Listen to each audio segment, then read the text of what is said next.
Hello and welcome to Gefet and Adaf. I'm Yael Shimoni, bringing to you with Hadran and Yeshivat Risha, learning more in depth of Rashi and Tosfot in our Sugyot and Yevamot.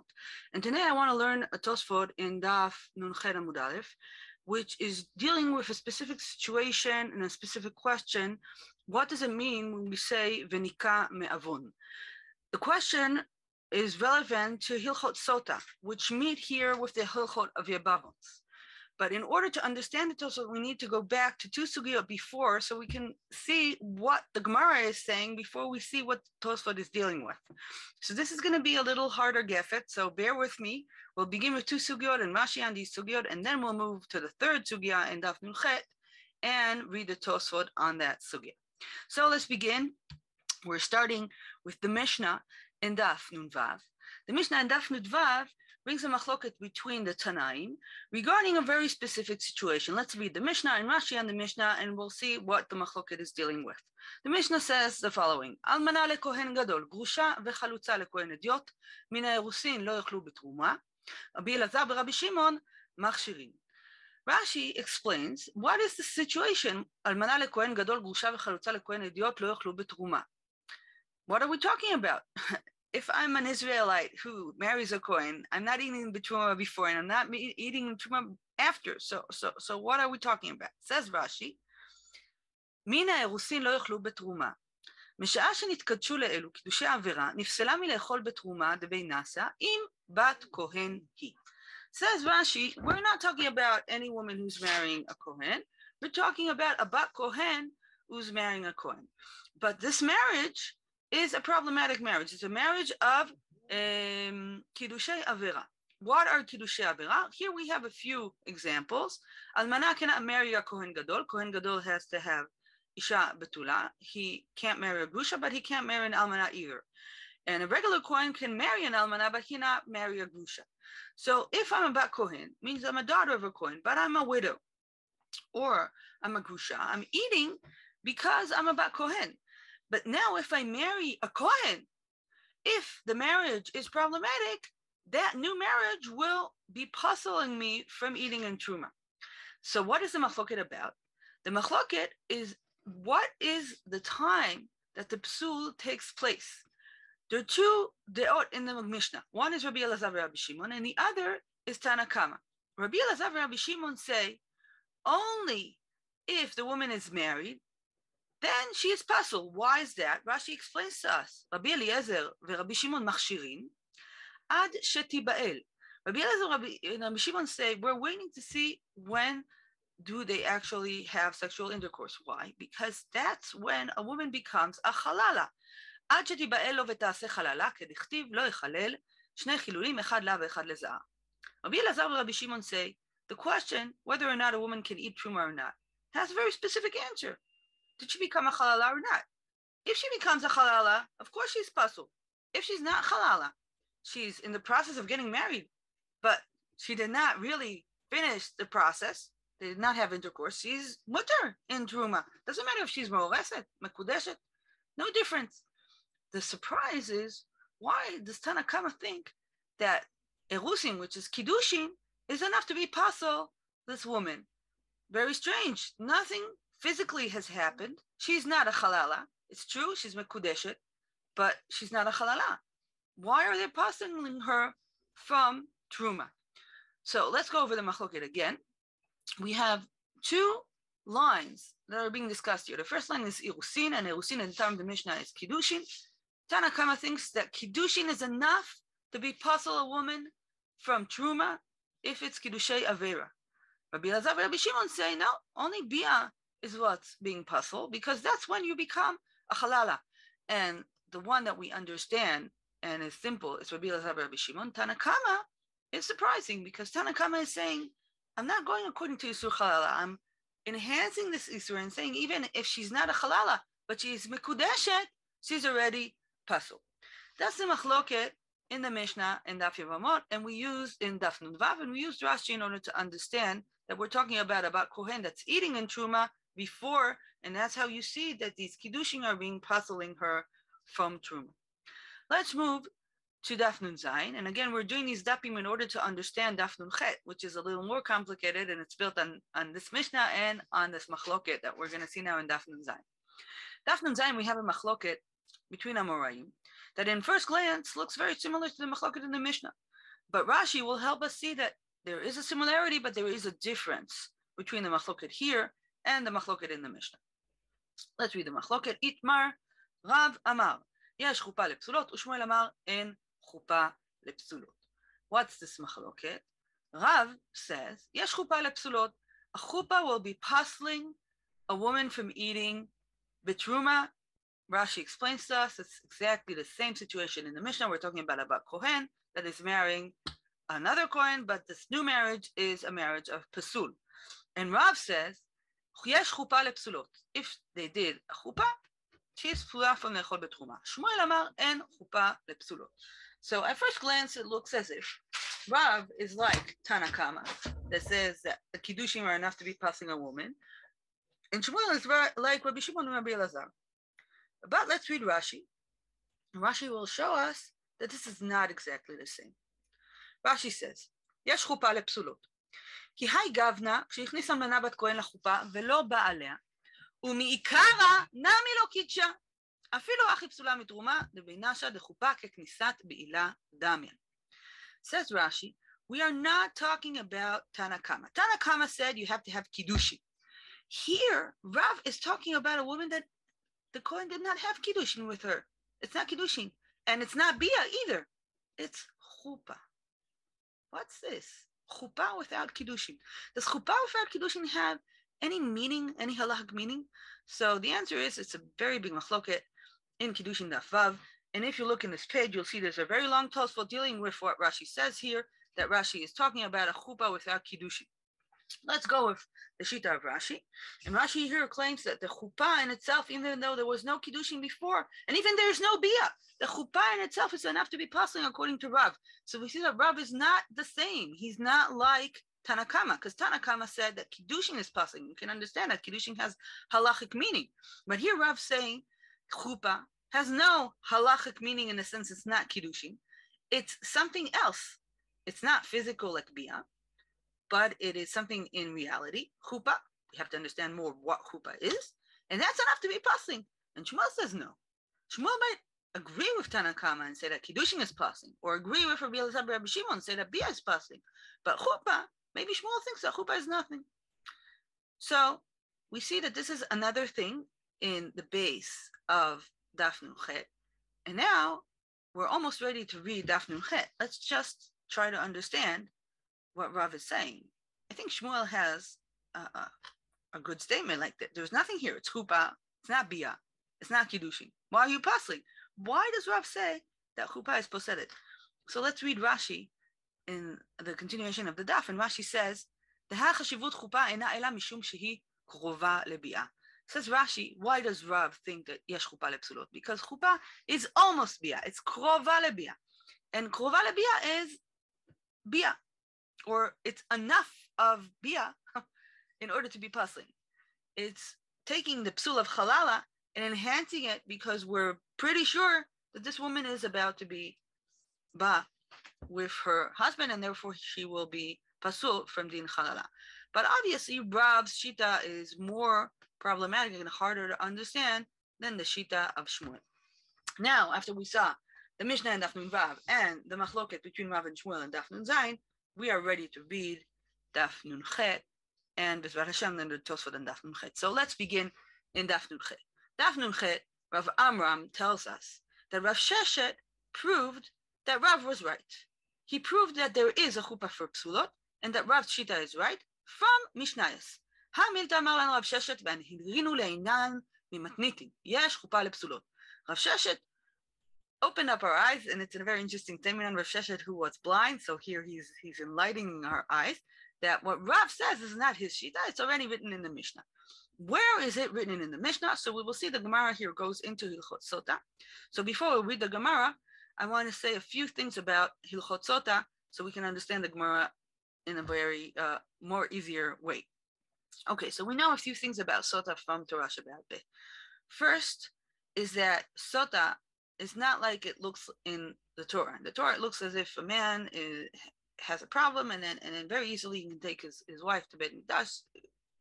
Very, very hard parsha. But the Torah Shabbat Peh says it doesn't work that way. If you have problems with your wife and you're suspecting your wife that she is having an affair with someone else, you can't just take her to Beit HaMikdash. First, you have to go through two more stages. One is kinui, and then the other is stira. What's kinui and what's stira? Kinui means that, let's say, Reuven is married to Dinah, and Dinah is having some kind of a relationship with Naphtali. Reuven is starting to suspect that there's a problem there. So he comes to Dinah in front of two Eidim and tells her, Dinah, you cannot be mitiyachad with Naphtali. Now, obviously, she cannot be mitiyachad in Naphtali even before. It's Asur, right? It's Isur Rabbanan. But Reuven is telling her, I'm adding to this Isur Rabbanan also kinui, because I'm suspecting you. Stay away from Naphtali, from this specific person. And that's the first stage, kinui. The second stage is stira. Two Eidim saw that Dinah actually did mitiyachad with Naphtali. So now we have a strong suspicion. After the strong suspicion, the husband, Reuven, can take Dinah to Beit HaMikdash to drink the water and see what happens in the third stage. So that's first about Hilchot Sota. Another thing about Hilchot Sota is that a man cannot bring his wife to Beit HaMikdash if they're not married.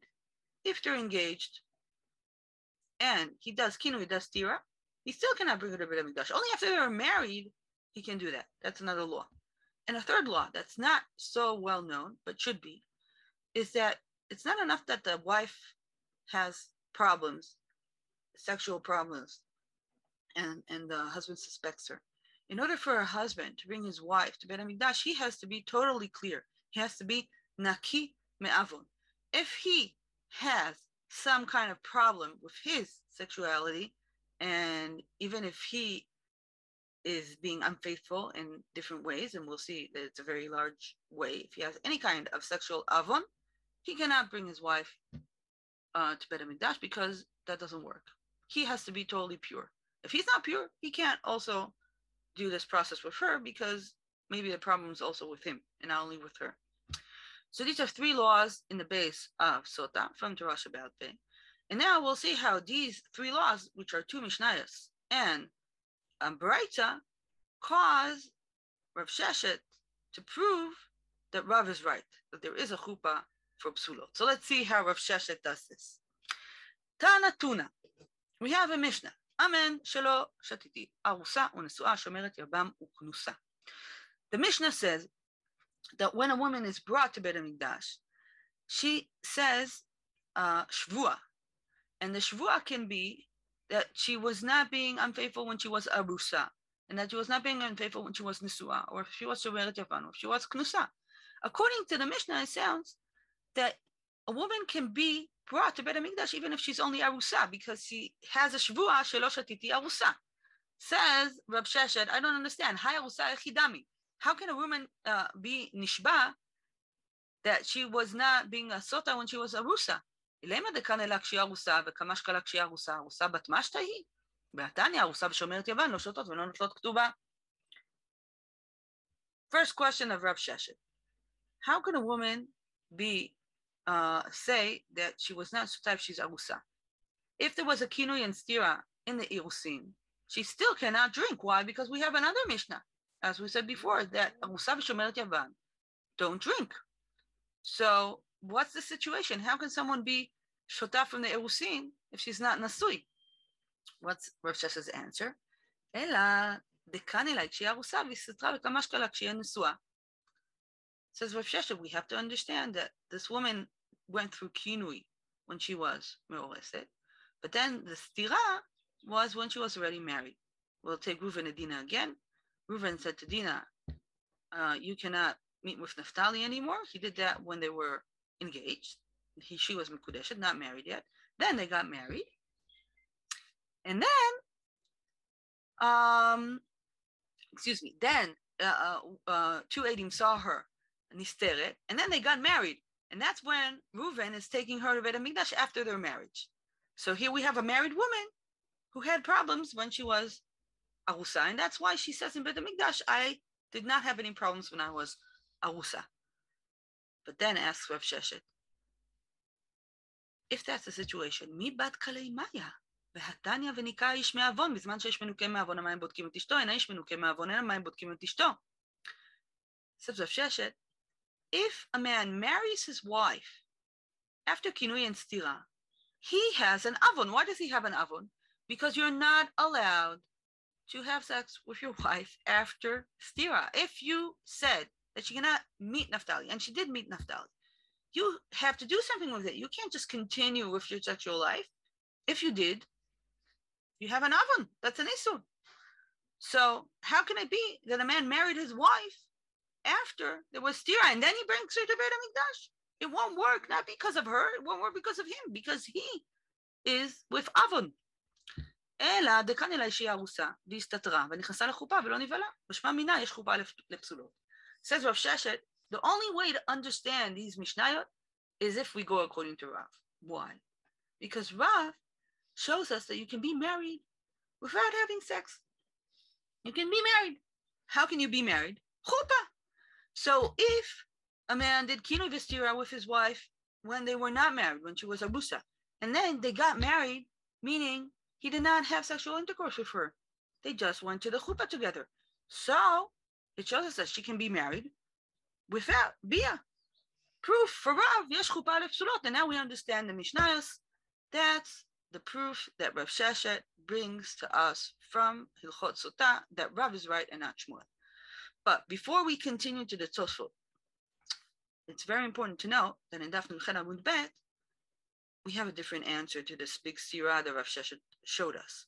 Rav Sheshet claimed that because of these two Mishnayot and Baraita, the only way to understand is if we go according to Rav, yesh chuppah lepsulot. But the Gemara proves him wrong and shows that it's not very, very clear what he did. We won't go into that. And at the second daf, we have Rav Nachman Bar Yitzchak that explains these Mishnayos differently. Rav Nachman Bar Yitzchak says, how can it be that a woman is saying, I didn't do anything when I was a Rusa? Because of Gilgul Shvua. What's Gilgul Shvua? Says Rav Nachman Bar Yitzchak. This is a classic sota, says Rav Nachman Bar Yitzchak. The whole story happened after they were married. Reuven married Dinah. And only after their marriage, there was problems with Naphtali and there was kinui v'stira. But then when Reuven brings Dinah to Beit HaMikdash, in Beit HaMikdash, the Kohen can ask her also about things that Reuven never thought happened. He can also ask her about Erusin. It's not the reason why she came here, but once we make her nishba on Kiddushin, then we can have a problem with her and we can be megagel her shvuot also on Erusin. So that's the explanation in the Gemara in Daf Nun Amud Bet. And that's also the explanation that is the main explanation also in Masechet Sotah, the daf on this Mishnah. So we are dealing with Rav Sheshet, who said that these problems are the reason why Rav is right. There's a chuppah for psulot, but there's also another answer. So let's sum up what we saw up till now. We have a very complicated sugya. Okay, the sugya is built on a few movements. First, we know there's a machloket whether or not you have to be really halala to be pasul from achila b'truma. That's what we saw in Daf Nun Vav. In Daf Nun Chet, we saw there's a machloket between Rav and Shmuel that's talking about chuppah, specifically according to Rashi, and chuppah without kiddushin. And here we see that Rav Sheshet proves from Hilchot Sotah that Rav is right. There is a chuppah for psulot, but we commented that Rav Sheshet's proof does not stand alone. There's a different line of how to read this machloket in the Mishnayos. There's a problem in the Mishnayos, and that's Rav Nachman Bar Yitzchak, Gilgul Shua. So after we saw all of this, let's go into the Tosfot. And Tosfot is interesting because Tosfot is asking a very interesting question. We learned that a man cannot bring his wife to Beit HaMikdash if he has avon. What is avon? Avon, usually we think if somebody did something wrong. Is an avon b'shgaga also an avon? So that's a question Tosfot will be dealing with. Let's read the Tosfot, see his question and his answer. Tosfot, דיבור מתחיל וניקה האיש מעוון. Asks the Tosfot, ואם תאמר, ונוקמה כגון שבעליה בשוגג. וכשבעליה לא ידע עליין שנסתרה. לחיי גבנה חשיב מנוקה מעוון. להקימו כללה לגלגול לא חשיבן מנוקה מעוון אם זינתה באירוסין. Says Tosfot, why does Rav Sheshet think that he has such a good proof? I can bring another okimta. I can explain how can a man be bringing his wife after Kiddushin Nisuin to Bet HaMikdash and checking if she was unfaithful in Irusin. And he won't have an avon. Why? Let's explain the situation. Again, Reuven married Dinah. So first they were engaged. And Reuven said to Dinah, I don't want you to meet Naphtali. And then she did. And there were 18 who saw it before the marriage. But they never came to Reuven to tell him anything. Reuven did not know that she actually met with Naphtali. And he married her, as usual. And they had sex. And he didn't know. After the marriage, the 18 came and told him, listen, before you married, there was already a problem. Says the Tosfot, that's shogeg. When he had intercourse with her, he didn't know. He was not doing an Isur knowledgeably. It's an Isur, but it's b'shogeg. Maybe that's not a von. That's not a von. If somebody does something b'shogeg, it's not a von. A von sounds as if you're an Hashem. You did something that you shouldn't do. But here he didn't know. The 18 didn't come and tell him. So maybe that's how we can understand the Mishnah and not prove that Rav is right and Chuppah Psulot. So that's Tosfos' question, a very strong question, I think. But a question that also arises, the deeper question, if I do an Isur b'shogeg, is that an Avon? So at first, Tosfot assumes that that's not an Avon because I'm a shogeg. Let's see Tosfot's answer and see what's his understanding, his new understanding, his chidush from the sugya. ויש לומר, לאחר כיוון דבשעת השקעה יודע שבעליה באיסור, אפילו בעליה השוגג לא חשיב מנוקה בעוון.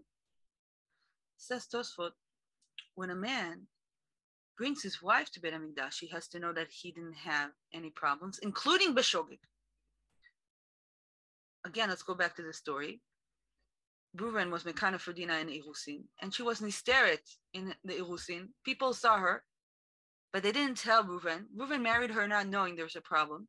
And then the 18 came and told her, and then Reuven decides to take her to Bet HaMikdash. Says the Tosfot, he can't take her to Bet HaMikdash because Reuven now understands that retroactively he had a biyatz isur. And that's an avon enough to prevent him to be totally pure, to bring her to Bet HaMikdash. She's not totally pure. He's not totally pure because he is aware that he did something wrong. That awareness is what creates an avon. Avon does not mean I know that something's wrong and I do it. Avon also means that I didn't know and retroactively I realized that I did something wrong. That's avon. We need to reach a very, very high state of purity on the side of the husband in order for him to take his wife to Bet HaMikdash to be tested in the mind. Tosfot does not understand why this is, but of course it's a very interesting statement that avon is not only doing something knowledgeably that I'm doing something wrong, it's also understanding retroactively that I did something wrong. That's also an avon. Question is this in all of Torah, Kula, or only here in Sota? I'll try to explain it only here in Sota, but of course, it's an idea that we have to look at even in other areas of Torah. Maybe when we're doing something b'shogeg and we realize that we were shogegim, we have an avon. But here, I'm offering an idea that Sota is really a very rare situation. We don't allow a man to do it unless he really thinks he is totally pure. And he needs to have a very, very high sense of purity in order to use this path at all, which means that many times this path cannot be used. And many times the man will understand that he has problems in his sexual history. And that's why he cannot go on this path and use God to prove the situation. So it explains a lot about relationships between men and women, that if a man understands that he can be impure, then he cannot actually stand in front of his wife and blame her for being impure herself. He has to go in other directions in order to heal this marriage and see how to continue to live with this woman. So again, this is reading the Tosfot that's built on this very, very sophisticated sugya. I want to sum up what we saw. We learned a lot today, Baruch Hashem. So first we saw that the Mishnah is talking about Kohen that's marrying Kohen b'psul, and a machloket whether or not kiddushin is poslim or only bia. We saw a machloket between Rav and Shmuel al chuppah without kiddushin, according to the shita of Rashi, that we're talking about chuppah only. And then we saw that Rav Sheshet tried to prove that Rav is right because he showed us there's a stira and it's very hard to understand. Hilchot Sota, two Mishnayos and a Braita that are creating a situation that cannot be. It can only be if Rav is right. And then we learned that Tosfot is asking, how is that a good proof? I have another way to see how these Mishnayos work. And then Tosfot told us, no, these Mishnayos, it's a very good proof. It's true. Only if Rav is right, Yesh Chuppah Lepsora will work. Why? Because even if a man had an avon b'shgaga and he realizes he did it and he has a realization that he's shogeg, that's already an avon and he cannot bring his wife to be drinking the water of sutta. So Ishar Koach to all of you. I hope you managed to find and learn a lot from these very interesting dapping that we're in. They're serious dapping, heavy dapping, also mentally and ideologically and in the heart. But there's a lot to learn and a lot to understand. And I think this Tosfot that's talking about the understanding that I'm wrong as being an avon is a very interesting thing that we can learn from these dapping. So take care, and Be'ezrat Hashem, we'll meet again next week to learn more of this Masechet Yevamot, a beautiful, strong, and interesting Masechet. Take care.